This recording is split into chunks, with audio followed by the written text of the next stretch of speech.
Elon Musk এবং Jeff Bezos এই দুইজন ব্যক্তির দুটি কথা আমার লাইফে এক অসাধারণ পরিবর্তন এনেছে। আগেই বলতে চাই, as a Muslim they are not our idol. তারা আমাদের আদর্শ নয়। Our idol is just last messenger Muhammad সাল্লাল্লাহু আলাইহি ওয়াসাল্লাম। আমরা জাস্ট তাদের থেকে শিক্ষা নিতে পারি to be successful in this worldly life. এই দুনিয়ার জীবনে সফল হতে চাইলে যে কোনো শিক্ষা যে কারো কাছ থেকে নেওয়া জায়েজ আছে। এই দুইটি মেসেজ আমার লাইফে সত্যি বলছি অনেক বড় একটা এফেক্ট ফেলেছে, এবং কাজের ক্ষেত্রে আমি আগের চাইতে I am doing batter, I am giving batter.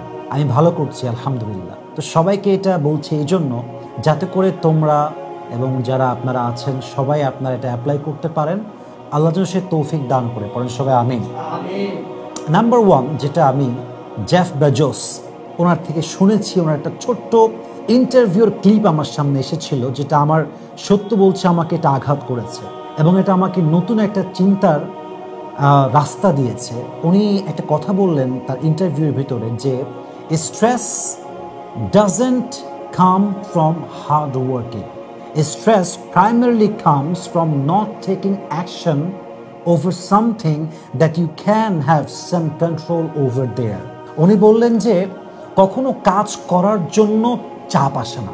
খুব পরিশ্রম করলে, খুব হার্ড ওয়ার্কিং করলে কখনো প্রেশার ফিল হয় না, চাপ ফিল হয় না। বরং স্ট্রেস কখন আসে, চাপ কখন আসে, যখন যে কাজটা করার দরকার ছিল, যখন যেই কাজটা করার যেই সময়ের দরকার ছিল সেই কাজটা যদি আপনি সেই টাইমে না করেন, তখন দেখবেন আপনি চাপে ভুগছেন, আপনি ডিপ্রেশনের শিকার হচ্ছেন, আপনি চাপ মুক্ত হতে পারছেন না, কারণ আপনি রাইট টাইমে রাইট কাজের অ্যাকশনটা নেন নাই, অথচ সেটা আপনার নেওয়ার দরকার ছিল। আমি এটা রিয়েলাইজ করলাম। তাই তো যখন যে কাজটা করার দরকার তখন সেই কাজটা না করলেই আপনার বোঝা বেড়ে যাবে। মনে করেন ফজরের নামাজটা আপনি পড়েন নাই, অথচ ফজরের নামাজ ফজরই পড়া দরকার ছিল। দেখবেন জোহরে গিয়ে মনে হবে যে আচ্ছা পরে পড়বো না, পরে গিয়ে দেখবেন জোহরের নামাজ পড়ে ফজরটা পড়লেন না, একটা সময় গিয়ে দেখবেন এই ফজরটা আপনার কোনো পড়াই আর হয় নাই, কারণ রাইট টাইম আপনি কাজটা করেন নাই। ইন্না সলাতা কানাত আলাল মুমিনিনা কিতাবাম মাওকুতা, নামাজটাকে আল্লাহ তাআলা একটা নির্দিষ্ট সময় ফরজ করেছেন।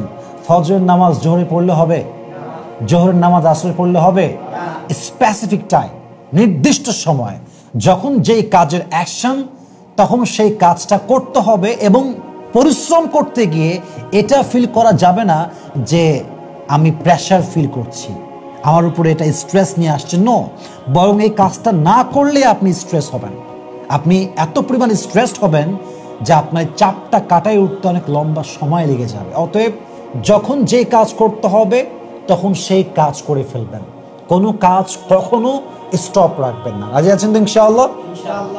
দুই নাম্বার, ইলন মাস্ক, তার একটা ইন্টারভিউ আমি রিসেন্টলি দেখছিলাম, এটা আমার সামনে মূলত আসছিল ইনস্টাগ্রামে। কথাটা আমার একদম কলিজায় গিয়ে আঘাত করছে। সে বলল যে যে কোনো প্ল্যাটফর্মে তুমি থাকো না কেন, যে কোনো জায়গায় তুমি থাকো না কেন, যে কোনো কাজ তুমি করো না কেন, ওয়ার্ক লাইক আ হ্যাল, পাগলের মতো কাজ করো, নিজের বেস্ট এফোর্ট দিয়ে তুমি কাজ করো। উনি একটা এক্সাম্পল দিলেন যে if other people are putting just 40 hours or 30 hours in every weeks and you are giving 100 hours in every weeks, then they will achieve their dreams in 6 years or 5 years what you will achieve in just 5 months or 6 months. উনি বললেন তোমারও একটা স্বপ্ন আছে, তোমার বন্ধুরও একটা স্বপ্ন আছে। ফর এক্সাম্পল, সে কাজ করছে পুরো সপ্তাহে মাত্র 30 ঘন্টা অথবা 40 ঘন্টা, অথচ তুমি সেই স্বপ্নের জন্য কাজ করছো প্রত্যেক সপ্তাহে 100 ঘন্টা, অন্যের চাইতে প্রায় 60 ঘন্টা বেশি। তো তারা স্বপ্ন অর্জন করতে সময় লাগবে প্রায় 6 থেকে 5 বছর, অথচ তুমি সেম স্বপ্ন পূরণ করবা মাত্র 5 মাসে।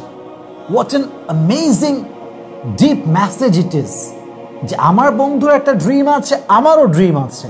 সে কাজ করছে সপ্তাহে মাত্র 30 ঘন্টা, আমি কাজ করছি 100 ঘন্টা। সে আগে যাবে না আমি আগে যাব? আমি আগে যাব, because I am giving my best, I am working 80 hours 100 hours in every week। আমি প্রত্যেক সপ্তাহে কাজ করছি 100 ঘন্টা। অতএব আমি আমার স্বপ্নে আগে পৌঁছাবো। এবং আমি সবাইকে একটা কথা প্রায় মাঝে মাঝে বলি, আমার মাহফিল প্রোগ্রামের কথা আমি আগেও বলেছি, সেটা হচ্ছে তোমার বয়স যদি হয় 15 থেকে 25 কিংবা 27, তোমার কাছে অপশন জাস্ট দুইটা।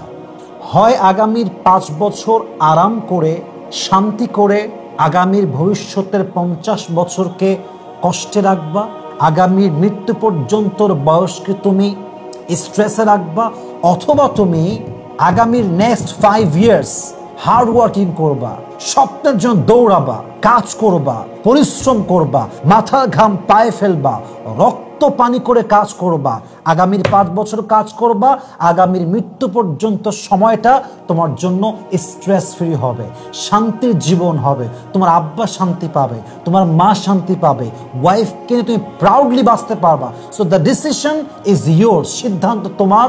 Which option you wanna select? তুমি কি 5 বছর আরাম করতে চাও, বাকি জীবন কষ্ট করতে চাও, নাকি 5 বছর কষ্ট করে স্ট্রেস করে 5 বছর হার্ড ওয়ার্কিং করে তুমি আগামীর জীবনটাকে সুন্দর করতে চাও? You have to choose your option just right now. তোমাকে এখনই সিদ্ধান্ত নিতে হবে। এবং মাথায় রাখবেন, পুরুষ মানুষের কাজ ছাড়া কোনো পরিচয় নেই। যার কাজ আছে তার সম্মান আছে, যার কাজ আছে তার পরিচয় আছে।